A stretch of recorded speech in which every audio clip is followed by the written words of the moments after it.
Pinangunahan ni Senator Loren B. Ligarda ang paggunita sa 162nd birth anniversary ni Gat Andres Bonifacio noong Nobyembre 30 taong kasalukuyan, bandang alas 8 ng umaga, sa Bonifacio National Monument, Caloocan City.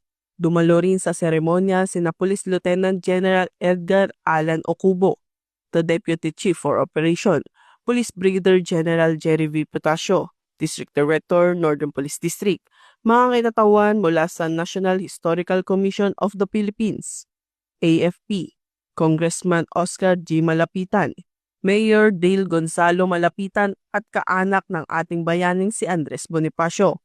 Ang programa ay may temang isang bayan, isang laban, katapatan at katarungan kontra katiwalian.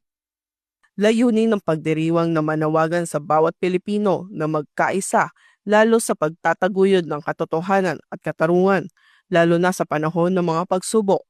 Si Andres Bonifacio, ang kinilalang supremo, ay isa sa mga pangunahing bayani ng Pilipinas. Siya ang nagtatag at naging pinuno ng Kataas-Taasan Kagalang-galangang Katipunan ng Mga Anak ng Bayan o KKK noong 1892, isang kilusang lihim na naghangad wakasan ang kolonyalismong Kastila at palayain ng bayan.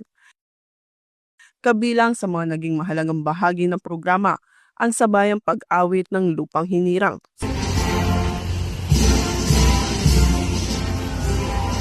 Sinundan ng wreath laying o pag-aalay ng bulaklak sa monumento at ang gun salute bilang pagpupugay.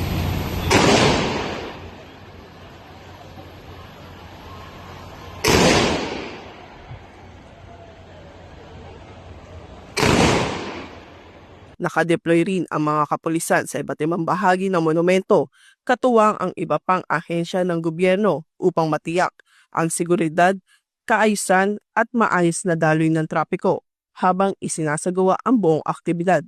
Nagtapos ang aktibidad ng maayos at walang naitalang anumang kaguluhan. Mula rito sa monumento, ako po inyong PNN correspondent, Patrolwoman Glycerin Esperanza, alagad ng batas, tagataguyod ng Balitang Pulis.